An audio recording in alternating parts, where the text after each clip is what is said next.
ॐ गजाननं भूतगणाधिसेवितं कपितजम्बूफलचारुभक्षणम् उमासुतं शोकविनाशकारकं नमामि विघ्नेश्वरपादपङ्कजम्। आदिशक्ति महामाये दिव्यज्ञान स्वरूपिणी नवदुर्गे जगन्माते प्रणमामि मुहुर्मुहुः।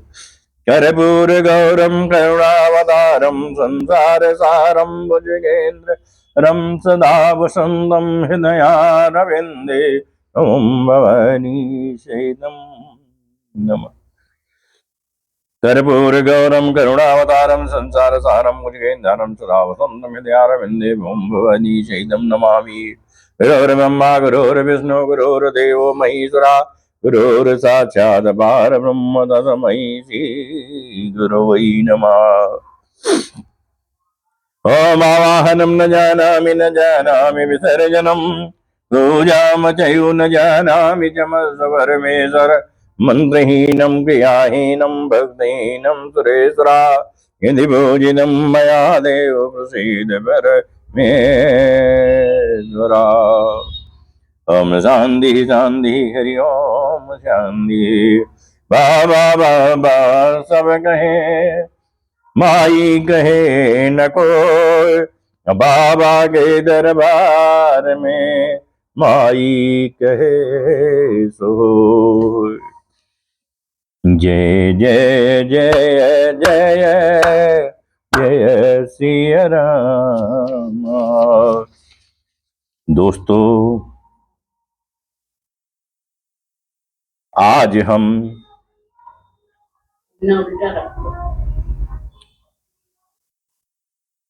श्री शिव महापुराण की कथा का गुणगान करने चल रहे हैं। शिव जी की प्रेरणा से जो गलती हो प्रभु क्षमा करना। जय सिया राम जय जय सिया राम। श्री गणेशाय नमः। श्री शिव महिम्न स्तोत्रम पुष्पदंत उवाच महिम्ना पारम ते परम विदुषो यद्य सदसि अस्तुति ब्रह्मादीनामपि तदौसन्नास्तु वै गिर्यः अथा वाच्यः सर्वः समति परिणयावधि गृणन ममापेशः स्तोत्रे हर निरपवादा परिकरः अतीतः पंथानां तौ च महिमा भाङ्गमनुष्योर्तद्व्यावृत्तया यं चकितमविधत्ते सुतिरपि सा कस्य स्तोतव्यः कतिविधि गुणाः कस्य विषयः पदे त्वर्वाचीने पतति न मनः कस्य न वचः मधुस्फीता वाचः परम मम अमृतम निर्मित बतस्तौ ब्रह्मन् किं वागपि सुरगुरोर्विस्मय पदम् मम त्वेतां वाणी गुणकथन पूर्णेन भवतः अपुनी पुनामीत से यस्मिन् पुरमथन बोधिर्व्यो सीता तवैश्वर्यं यत् जगत् दुदय रक्षा प्रलय कृत त्रिवस्तुभ्यस्तं त्रिषु गुणा विभिन्नासु तनुषु अभव्यानामस्मिन् भरत रमणीयामरमणीं विहन्तु व्याक्रोशीं विदधत इहै के जड़ दिया किमिह किंकाया सा खलु किमुपाय स्त्रीभुवनम् किमाधारो धाता सृजति किमुपादान इति च अतरैकेश्वरे त्वयस्य अनसो अवसरे दुस्तो हत धिया कुतोर्को अयम कांचिनी मुख प्रयति मोहाय जगता अजन्मानो लोकाः किमो वै उन्तोऽपि जगतामधिष्ठातारं किं भव विधिर्नादित्यं भवति अनीशो वा कुर्याद् भुवन जनने कः परिकरो यतो वन्दा त्वं प्रत्यं प्रवर्षंसेरते इमे त्रैः सांख्यं योगः पशुपतिमतं वैष्णवम् इति प्रभिन्ने प्रस्थाने परमिदमदात्यमितिं च रुचीनां दैचित्रादजु कुटिल नानापथजुषां निरामेको गम्यस्तवस्तुमसि पैसा सामवर्णो यु महोच्छा खटवांगम परशुरजिनं भस्मपणिनः कपालं चेतीय तत्त्व वरदतन्तोपकिरणम् सुरास्तां तामृद्धिं दधति तु भवद्भूप्राणिहितां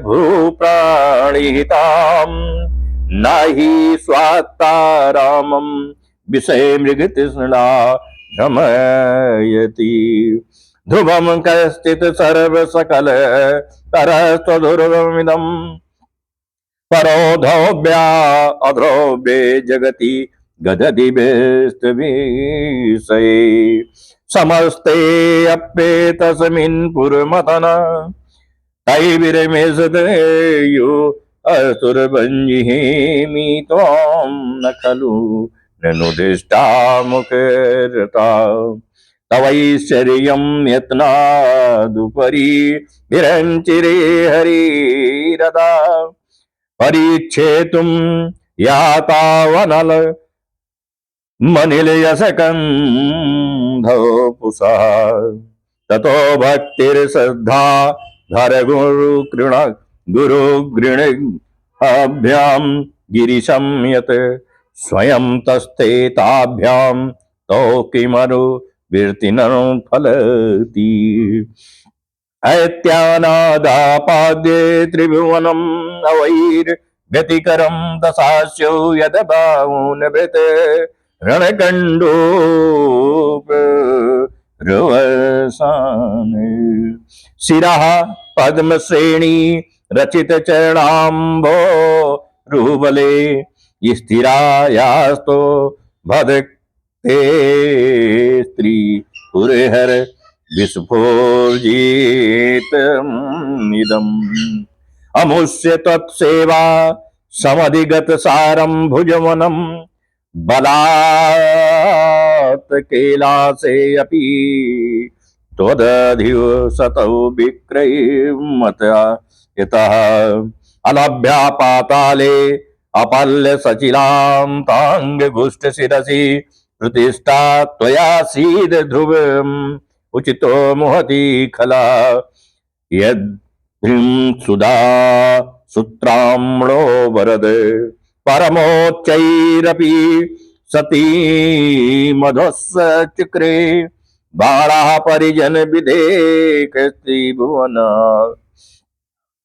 न तच्चित्रं तस्मिन् बरिबसितरी त्वच्चरणयोः न कस्याप्युन्नतै भवति शिरसत्वप्योन्नतिः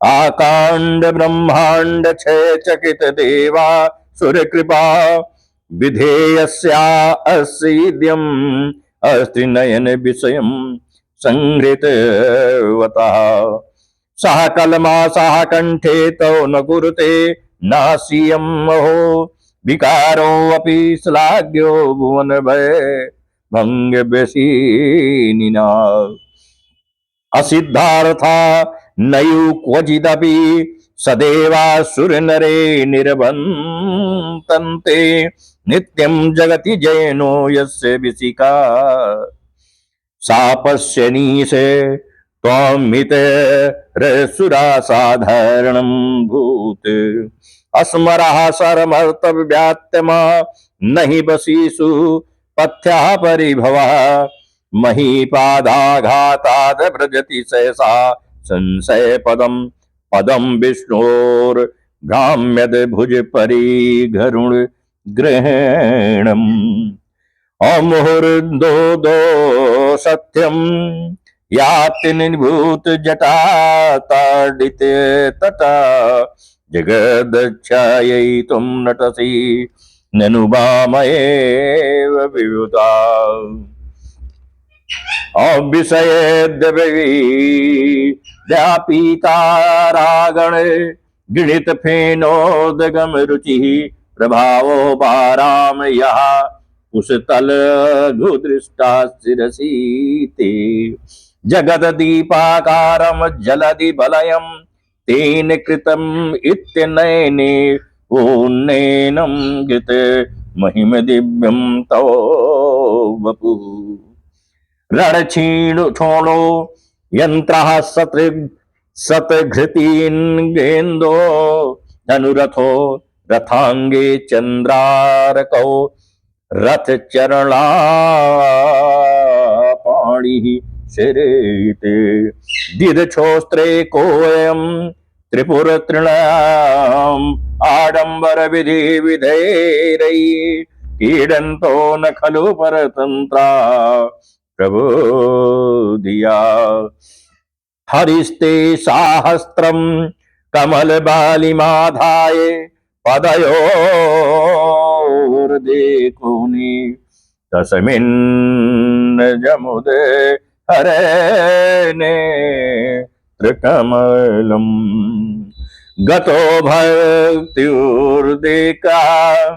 परिणतिमसौ चक्रौ वपुषा त्रयाणां रक्षायै त्रिपुरहर जागरति जगताम् अकृतौ सुप्ते जागत्वमसि फलयोगे क्रतुं ताम क्वा कर्म प्रध्वस्तं फलति पुरुषाराधनम् अमृति अतस्त्वां सम्प्रेक्ष्य कृतसु फलदान प्रतिभुवम् अश्रुतौ श्रद्धां बद्ध्वा कृति परिकरः कर्मसु जना क्रिया दक्षो दक्षः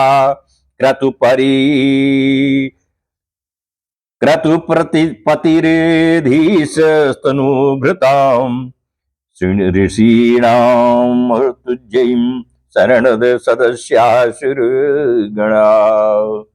अक्रतुं भूभ्रसत्त्वा क्रतुफल विद्यान व्यसिनिनो ध्रुवं करतुः श्रद्धा विधुर मम अभिचाराय हि मखा प्रजानाथं नाथ प्रसभमम् इकं स्वाम दुहितरम् गतम रोहित भूतां रिरमयी सुम मत्स्य बपुषा धनुष्पाणो धनुष्पाणेर्यारतं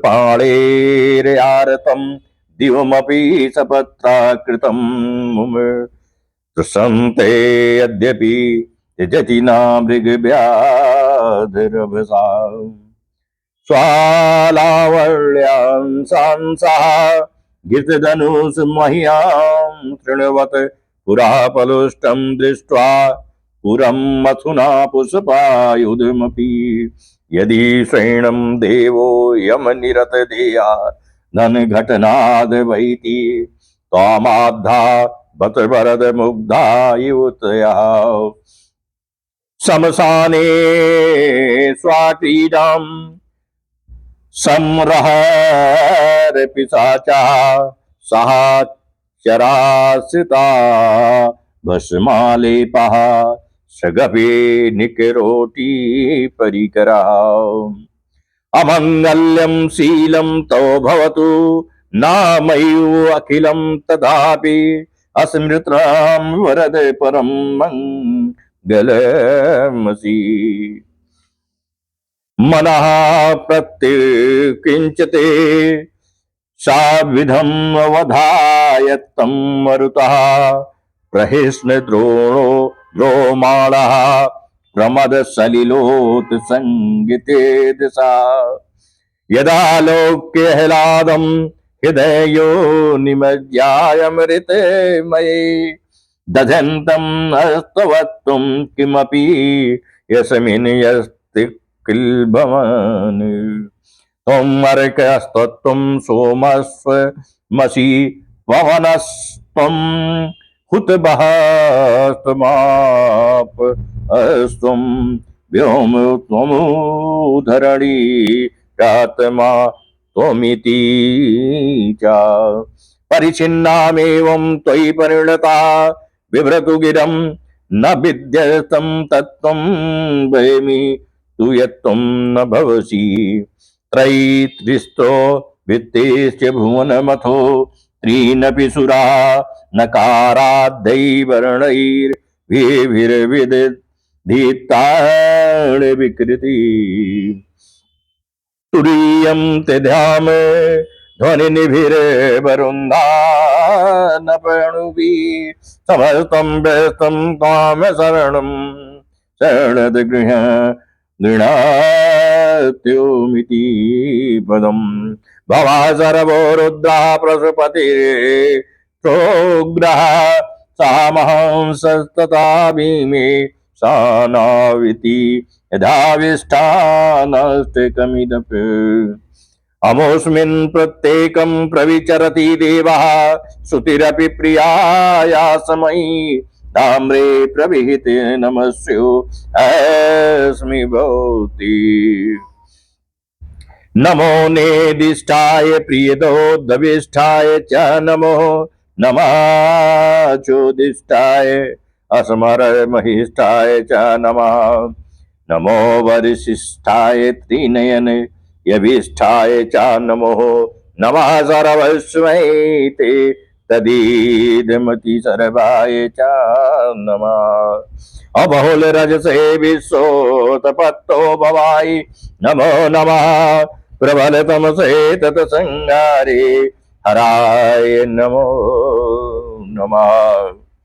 अजनमुख कृते सत्तोर्दिविक्तो मिटाय नमो नमः। तमहसि पदैर्नस्तैगुण्ये शिवाय नमो नमः। जनमुख कृते सत्तोर्दिवक्तो मिटाय नमो नमः। प्रमहसि पदैर्निस्त्रैगुण्ये शिवाय नमो नमः।